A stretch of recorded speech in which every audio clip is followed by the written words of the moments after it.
Electrolysis, that is our topic. The previous video has some problems, so I'm uploading it again. Electrolysis, that is very familiar to you. You are studying it from lower standards. Electrolysis of molten sodium chloride is the common example. In molten sodium chloride, two types of ions are present: positive ions and negative ions. Positive Na plus ions and negative Cl minus ions. And you know, this Na plus ions will move towards the negative electrode, that is cathode, and there it will be reduced to sodium metal, and Cl minus ions will move towards the anode, and there it will be liberated as chlorine gas. Reduction is taking place at the cathode and oxidation at the anode. So what are the products of electrolysis? Products of electrolysis of molten sodium chloride. Chlorine liberates from the anode and sodium deposits at the cathode. And the second case, that is electrolysis of aqueous sodium chloride. Here there is a problem. Along with Na plus and Cl minus, there is H2O. H2O can undergo oxidation or reduction. So there is a competition between Na plus and H2O, or H plus ions present in H2O. H2O has a tendency to undergo reduction. Na plus also has the tendency to undergo reduction. And which one will be reduced at the cathode? That is a question. And in the case of negative ion, Cl minus and H2O both have the tendency to undergo oxidation. H2O has an oxidation potential, or OH minus in H2O has an oxidation potential. So which will be oxidized at the anode? There is such a question. So that is the problem of electrolysis of aqueous solution of sodium chloride. In order to understand which one will be reduced, we have to analyze the reduction potentials of the two metals, two elements. Na plus plus electron gives Na minus 2.71 volt, and H plus plus electron gives half H2, 0.00 volt. Here you can see the reduction potential of H plus is more than that of Na plus. Therefore, H plus will move towards the cathode, and there it will be reduced to H2 gas. Instead of writing H plus, we can write H2O. H2O plus electrons, that also will undergo reduction. H2O plus electron gives half H2 plus OH minus. And in the case of negative ions, if we analyze the reduction potentials of negative ion, you can see Cl minus gives half Cl2 plus electron. Reduction potential is 1.36 volt. Reduction potential of H2O, already we mentioned, it is 1.23 volt. H2O gives O2 plus 4H plus plus 4 electron, 1.23 volt. So it is the reduction potential. Oxidation is the opposite process. Therefore, what will be the oxidation potential? Oxidation potentials are the negative values of reduction potential. So oxidation potential of chloride ion is minus 1.36, and oxidation potential of H2O is minus 1.23. Which is the higher value of oxidation potential? Oxidation potential of H2O. So H2O will undergo oxidation, but practically it is observed Cl minus is undergoing oxidation. What is the reason for that? We can say H2O, for its decomposition, only on ionization it can produce H plus and OH minus. Then only the reactions will take place. The oxidation reactions will take place. So some extra potential is needed for the oxidation of H2O. several processes are involved. That excess potential is known as over potential or over voltage. Due to this over voltage, instead of H2O, Cl minus will undergo oxidation and liberates Cl2. So what are the products? Cl2 liberates from the anode, H2 liberates from the cathode, and in the electrolyte solution there will be Na plus and OH minus, or we can say sodium hydroxide, NaOH will be present in the electrolyte. So by this method we are preparing sodium hydroxide industrially. Now the electrolysis of sulfuric acid. You know, sulfuric acid H2SO4, it can produce H plus ions and SO4 2 minus ions. And it is a solution in water. Water also contains H plus and OH minus ions. So here in the case of cations, there is no problem. Both the ions are same, H plus ion. So H plus will undergo reduction at the cathode. And which ion will move towards the anode? SO4 2 minus and OH minus are present. Here the two possibilities are there. Even though there is a difference in the reduction potentials of H2O and SO4 2 minus, the two possibilities are remaining there. When the concentration of H2O is more, that means dilute sulfuric acid. And the concentration of H2O is more, that means dilute sulfuric acid. H2O will undergo oxidation and produce O2 for H plus and 4 electron. But if the concentration of SO4 2 minus is more, means concentrated solution of H2SO4, the oxidation of SO4 2 minus will take place. To SO4 2 minus gives us 2OH 2 minus plus 2 electron. S2OH 2 minus means peroxide disulfuric acid. Now the laws of electrolysis, or Faraday's laws of electrolysis. There are two laws proposed by Faraday. Faraday's first law. The amount of substance deposited or liberated at an electrode is directly proportional to quantity of electricity passing through the electrolyte solution. The amount of substance, for example, in the molten sodium chloride, amount of sodium deposited at cathode is proportional to the quantity of electricity passing through the electrolyte solution, that means molten sodium chloride. The amount of substance deposited at an electrode is directly proportional to quantity of electricity passing through the electrolyte solution. So here, if W is the mass of substance deposited or liberated, then W is equal to, or W is proportional to Q, where Q represents quantity of electricity. Q is the quantity of electricity. W is proportional to Q. Q is the quantity of electricity. Second law.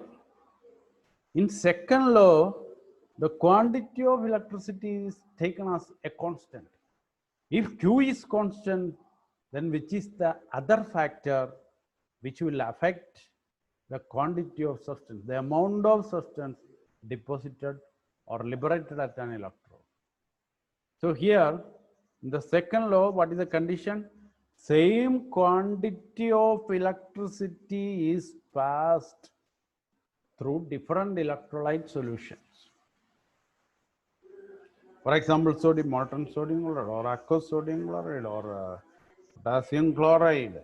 Same quantity of electricity, Q amount of electricity is passing through different electrolyte solutions or different electrolytic solutions. So now we cannot say the quantity of substance, the amount of substance deposited proportional to quantity of electricity. Why? Because the same quantity of electricity is passing. The quantity of electricity is constant. But if we analyze the amount of substance deposited at different electrodes, we can see different masses are deposited or different masses are liberated. What is the reason for this difference in the masses? Then we can identify if quantity of electricity is constant, then the amount of substance deposited is proportional to its equivalent mass, chemical equivalent mass. That is second law of electrolysis. What is the statement of second law of electrolysis? When same quantity of electricity is passing through different electrolyte solutions, the amount of substance deposited at an electrode is directly proportional to the equivalent mass of the substance. That is second law. If W is the mass of substance deposited, that will be proportional to E, equivalent mass of that substance. W is proportional to E. That is second law of electrolysis. Mathematical statement of first law, W is proportional to Q. So we can write W is equal to a constant Z into Q. W is proportional to Q, or W is equal to Z into Q, where Z is a constant known as electrochemical equivalent. But Q, quantity of electricity, is equal to I into T. I current in ampere and T time in seconds. So we can rewrite the equation W is equal to ZQ as W is equal to ZIT. It is the mathematical statement of first law. W is equal to ZIT. Now mathematical statement of second law, already we mentioned W is proportional to E, or W1 is proportional to E1. Mass of substance 1 is proportional to equivalent mass of substance 1. W1 is proportional to E1 and W2 is proportional to E2. Therefore, W1 by W2 is equal to E1 by E2. By combining these two laws, to get a useful equation, W1 by W2 is equal to Z1 IT by Z2 IT. IT is not changing, same quantity of electricity is passing. Z1 IT divided by Z2 IT. IT and IT cancel, or Q and Q cancel. And what is remaining? Z1 by Z2. So W1 by W2 is equal to Z1 by Z2. But we know W1 by W2 is equal to E1 by E2 from second law. So we can say E1 by E2 is equal to Z1 by Z2, or E is proportional to Z, or E is equal to Fz. F is a constant known as Faraday constant. F is a constant known as Faraday constant. What is the value of Faraday constant? 96,500 coulombs. E is equal to Fz. If you know this equation, you can calculate electrochemical equivalent.